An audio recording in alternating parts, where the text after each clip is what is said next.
Hello guys! Hello Sagittarius! Welcome dito sa aking channel, Kapalaran 888 Sagittarius. Alamin natin kung anong messages, vibration, gabay, energy para sa inyong lahat. Ito ay para sa lahat ng Sagittarius. This is weekly tarot reading.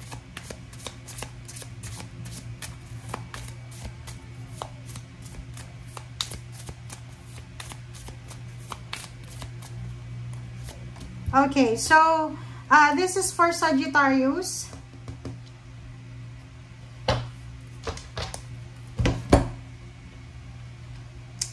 Okay, wait lang guys. Sagittarius, first card natin is number 6. 4 plus 2 is 6. Let love be your beacon. Okay, so dito sinasabi ng baraha sa'yo, Sagittarius, na yung love mo daw, depende lang to kung may love life ka. Pero kung wala ka namang love life, pwedeng yung love na to is, pwede to sa pamilya, kaibigan, or sa kung saan pa man, pagmamahal sa trabaho, sa negosyo, or sa pagmamahal sa arts, sa pagiging creative mo. So, balance, diba? So, sinasabi ng baraha sa'yo na gamitin natin ang pagmamahal natin para i-balance yung buhay natin sa lahat ng areas.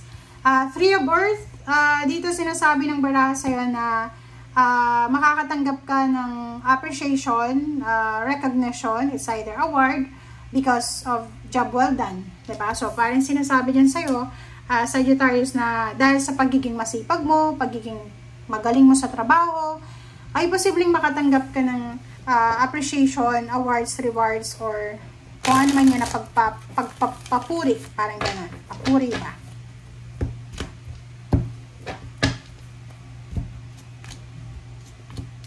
Okay, so King of Cups and then 2 of Pentacles.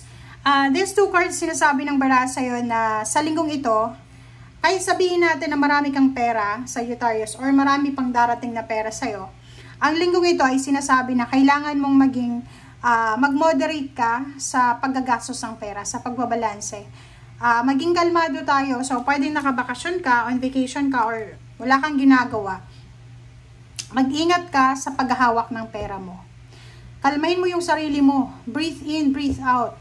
Pag sa online, pag may nakita ka, eto gusto ko. Kung ako sa'yo, i-deactivate mo yung mga online application mo. Shopping online application na yan.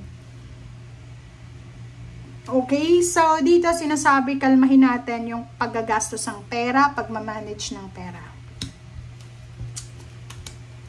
Wow. Sa usaping trabaho naman tayo. Sa usaping trabaho, sinasabi ng baraha sa'yo na pwedeng makatanggap ka ng bonus, ng payments, ng payouts, ng additional, diba? Mga overtime, weekend pays, parang ganon, night differential, o ano man siya. And posibleng yung iba makatanggap ng sweldo nila sa linggong ito. Yung iba pwedeng mag-share ng kanilang blessings sa pamilya, sa parents, sa siblings, ganyan ganito. Dito sinasabi ng baraha sa'yo na meron ditong Sagittarius na siguro manghihinayang siya sa pera na nagastos niya few months ago or few years ago. So, napaka-importante na itong 5 of Cups na to kasi yung 5 of Cups, siya yung pwedeng makatulong sa'yo sa linggong ito para magtipid ka. So, every time na matitempt ka na, ay, kailangan kong bumili ng ganito, maiisip mo yung panahon na walang-wala ka. Maiisip mo yung panahon na walang pera, kahit 1 peso yung wallet mo. Okay? Okay, next card natin is 7 of Wands. Nakikita ko sa'yo dito yung financial offer. Pwedeng maraming tao ang gusto kang isama sa journey nila, like sa financial journey nila. So, pwedeng may isang tao na sobrang tiwala sa iyo, 'di ba? Na pinagkakatiwalaan ka niya. Gusto ka niyang isama sa pag-unlad niya sa buhay.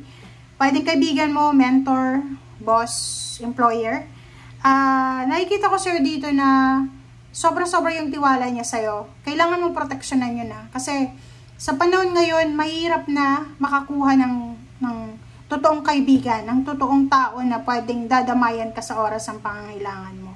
So, halimbawa, mayroon kang kakilala na mag-offer sa'yo ng trabaho, ganyan, ganito. Wag mong sisirain yung tiwala na yon na binigay sa'yo. Okay. So, nakikita ko sir dito, yung iba sa linggong ito ay, yung direction na gagawin nila is magpapahinga. Yung goals nila sa buhay this week is magpahinga. Pwedeng katoliko ka, so it's Holy Week, so magbabakasyon ka siguro sa probinsya, or kung nasan ka man lang sa ngayon, dun ka magbabakasyon or magpapahinga lang. Matutulog lang, magpapahinga, walang stress, parang ganun. Oh wow, victory and success. Oh. So nakikita ko rin sa'yo dito, is Queen of Swords and Six of Wands. Yung direksyon na tinatahak mo sa ngayon, ay posibleng magdadala to sa'yo ng victory and success. So, like for example, gusto mong mag-ibang bansa, nasa Pilipinas ka, huwag kang mag-procrastinate, okay? So, ilaban mo yan. Ilaban mo yan na mindset mo na kailangan mo ng mas malaking sweldo, mas malaking pera, ganyan, ganito. Okay? Mag-iingat lang tayo sa mga Gemini or sa mga taong mahilig mag-temp, 'di ba? May mga kaibigan, kakilala tayo na pag alam nilang may pera ka, may ipon ka, aayahin ka nila sa pag-iinom, pagsusugal, ganyan ganito. Yun, kailangan mong iwasan 'yun. Yun nga sinasabi ko sa dito, yung first two cards mo na paghawak ng pera mo sa linggong ito, kailangan maging wise ka. Yung ipon mo, isipin mo, halimbawa, marami kang ipon, tas uuwi ka ng probinsya, uuwi ka sa lugar nyo, tas uubusin mo lang yun para sa bisyo, or sa inom, or pakikisama. Isipin mo to, diba? Ilang beses kang nawalan, ilang beses kang nagmukmok dahil walang pera, pero walang sino man ang tumulong sa'yo. Pinaghirapan mo tong ipon mo na to, diba? Pinaghirapan mo yan, so kailangan mong gastusin yan sa sarili mo. Kasi kung hindi mo yan hahawakan ng mabuti, eto yung lalabas, oh, the Tower, diba? Pag uwi mo like galing ka sa probinsya, 1 week ka sa probinsya, pag uwi mo so, kung saan ka man nagtatrabaho, pagbalik mo, wala ka ng pera, diba? Magsisimula ka, mag-aantay ka na naman sa next payment mo. Okay? So, dito nakikita ko sir dito na, yun, pwedeng yung iba uuwi ng probinsya, yung iba ay babalik sa kanilang lugar, or babalik sa kung saan man sila, magbabakasyon. And dito sinasabi ng bara sa'yo na maraming mangyayaring pagbabago sa, kumbaga, pupuntahan mo, 'di ba? So, parang sinasabi, galing ka siguro sa ibang bansa or sa ibang lugar, pag uwi mo ng barangay nyo or ng town nyo, makikita mo yung improvement na parang hindi mo mararecognize na, ay, dito ba ako lumaki? Dito ba ako nakatira? So, parang ganun. So, kahit sa mga tao sa paligid mo, ganun din. Maraming hindi makaka-recognize sa'yo or ikaw hindi mo mararecognize sila. Okay? Thank you guys for watching and see you again. Bye!